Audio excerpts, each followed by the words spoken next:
Here we have a 1992 Mitsubishi Diamante 25V SE. So the SE is the flagship model with all of the equipment. So this one comes equipped with four-wheel drive and four-wheel steering, as well as a lot of options that we'll show you here in the inside shortly. We'll just do a quick walk around. As you can see, the car's in excellent shape for the year, being a 92. Original paint and almost all original accessories are with the car. And as you'll see further on in the video, rust-free.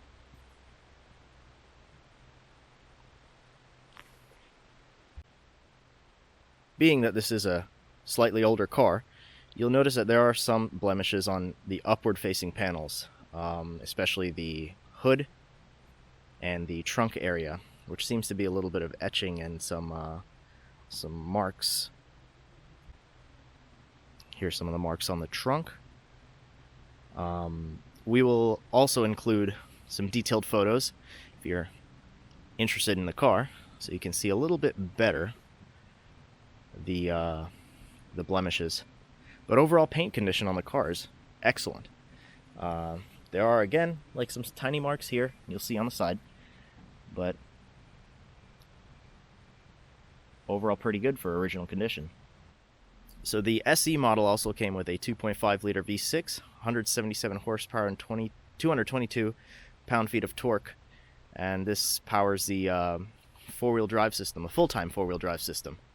And as you can see, it's a very healthy engine, very clean, and yeah, we'll give you a little sound test here.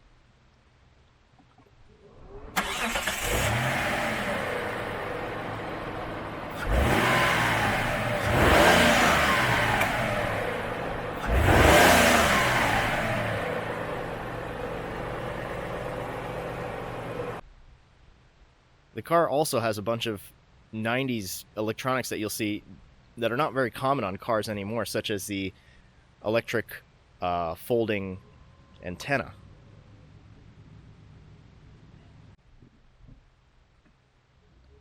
Also, power folding mirrors.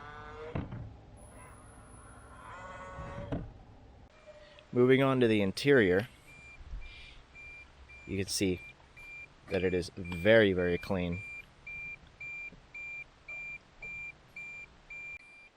So as I said before, this car is in excellent condition, and you can see there's only 47,169 kilometers on the clock, which is nothing for a car from 1992. Taking a look at the interior a little bit further, you can see just a very interesting design for the car of its time, this kind of wrap-around dash. And all the soft touch materials are in excellent order.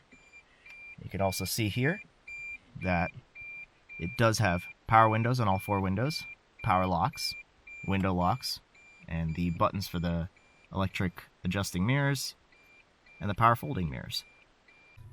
So one really interesting thing about the interior on this car is that the stereo system here has a graphic equalizer from the factory, which is very unusual, but again, very Mitsubishi for the time. All of the controls work. As you can see, the volume, the tune to select your radio stations, and it also comes with what looks like a auxiliary cable input. You can also adjust the display to have the graphic equalizer on or off, and the lighting. So another thing you can do here is they have different sound profiles and position profiles for the speakers in this car. So this car came equipped with the premium audio, which I'll show you in a second. And another interesting thing about this car is for a 92, it has steering wheel controls. Now all the steering wheel controls work, as you'll see, the illumination and the function themselves.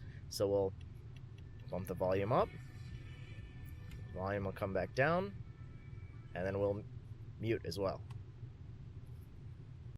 These are the premium speaker options I was talking about. Have them here. and in the front door. And also these fabric covered tweeters here on both corners of the dash. Another premium option that this car came with and the others didn't was a swing option for the vents. Now this is something you don't see on modern cars anymore, but just by pressing this button here, you can have the vents swing back and forth to make sure everyone's well heated or well cooled. So another one of those premium options is from this switch here. So this is an air cleaner that's built into the car. You have two options. You have auto, off, or on. And by clicking this switch, come back here, you'll see that little module there. I'll bring it inside. Right there. That will clean all the air inside the cabin. Another one of those interesting options that I was mentioning in the interior was this button. So this button will allow you to run the antenna at half mast. So if you're going through any low-hanging bridges or going through a parking garage that doesn't have good clearance, you click that, antenna goes at half mast. And you also have power seat options. This car does come equipped with power front seats and power front seat for the driver. So you have a memory option, position 1, a position 2, and you can even stop it midway if it's when it's going out back into the memory position. And underneath, the car is just as clean as what you see above. No rust. So there might be a little bit of corrosion on a bit of old aluminum. That's to be expected for a car this age, but no rust. This is the mentioned repair area, and it is almost impossible to tell that it was repaired here. So whoever's done it has done a good job. So as you can see, there's no visible signs of a repair in this corner.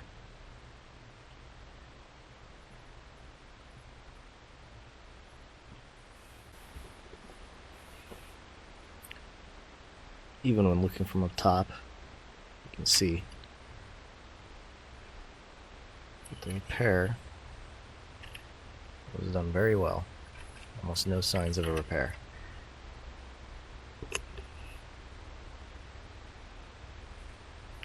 And finally, we'll take you on a little test drive with us here, so you guys can see the inside of the car in action. We'll give you our thoughts on it. Alright, so now we're off in the Diamante, taking our test drive, taking you guys along with us. One thing that you might notice is a bit of noise. I think, Sam, you mentioned that there might be an issue with the shocks in the rear. Yeah, it sounds like there's either a drop link or one of the shocks is a bit noisy when you go over a bump in the back. Okay. It's not really bad, like now you can't hear it, but right when you go over a bit more of a bumpy surface, you can hear like a small knocking. I wouldn't say it's bad, but yeah, you can hear it. Right. Well, that's something to be aware of, just but so you guys know. That, it's quite quiet inside, isn't it? It's got snow tires on this car, which you can hear a bit. Yeah. They make a bit of road noise, but relatively speaking, it's pretty quiet. Pretty quiet and pretty smooth. I think that this car, when it came out, it was in that near luxury segment, so they try to make it as a luxury as possible without going over the top, really, which when you look inside the car, though, it kind of does seem like they went over the top of this graphic equalizer, swinging vents. That's the sign of the times, though, isn't it? Yeah. In 1992, that was all the rage, I suppose. Yeah, and you got one from the factory. You didn't have to get one of those aftermarket cars area deals. And special wood. Yeah, you got wood trim inside. Cool. There's something I mentioned was the inside of this car is really nice. It's got this kind of like wraparound cockpit type thing going on. Again, it's like an early 90s car. Yeah. That was the thing. Something very similar that I think was with the Supra, right? And they also had that kind of wraparound deal with the Supra, those Cosmos are like that. Yeah, a lot of them had a dash like that. Yeah. It was before people had a phone, right? So you don't need anywhere to put it. That's true. People go in the car to actually just drive. It's got very light steering, this car. It's really easy to drive. Seems like it. It's also really smooth. Yeah, it is. Well, it's I think that's that Mitsubishi V6. They're usually pretty smooth when they're you know, in top condition. And this one is, you know, only 47,000 kilometers. Yeah, 47,000 k.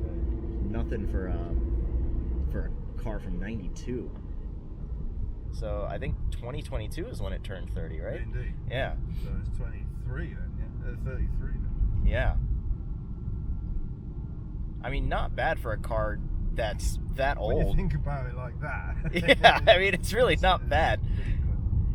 The Japanese environment, you know, the weather and climate is pretty good to these cars. That's true. One thing I noticed is that even though this is an automatic transmission, it still has a good amount of go to it. It does, yeah.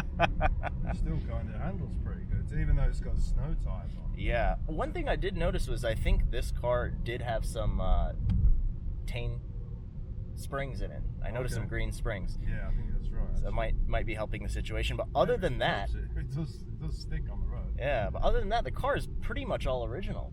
Yeah.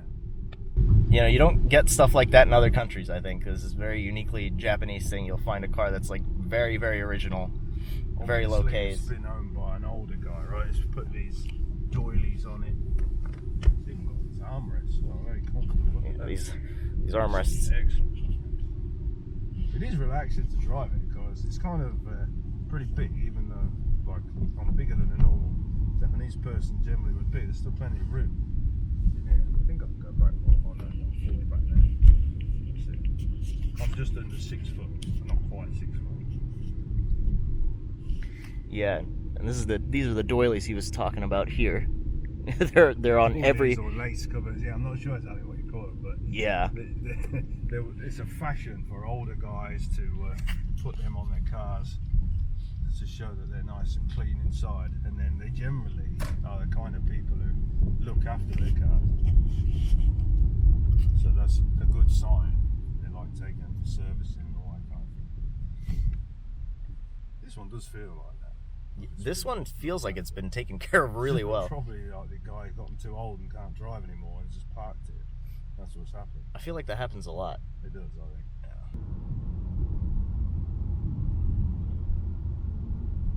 Yeah, you're right. This thing does stick to the road pretty nicely. It's pretty good, really. Like, I think what it would be really good is if it was snowing. I'm not saying I want to drive it around in the snow, but I think it would be good because it's four-wheel drive, so I think it should be pretty useful in snow.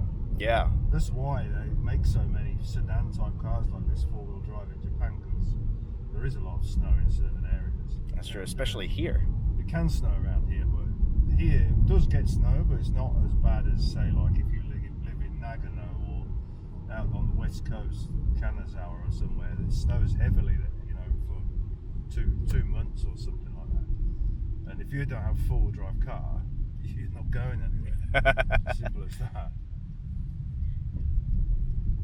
Yeah, and this one also has, aside from the full-time four-wheel drive, it does have four-wheel steering. It does, yeah. Yeah.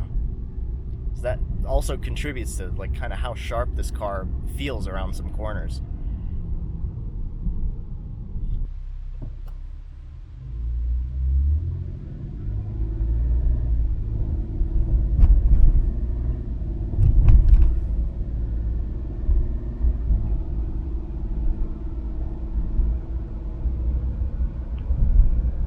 Okay, as you guys can see, the car drives really nice. We just got back from our test drive. And yeah, final thoughts on the car. Very, very clean. I doubt you'll ever find another example of a 92 Diamante like this. And if you guys are interested in the car, drop us a line on either this YouTube channel or our Instagram or Facebook. Take care.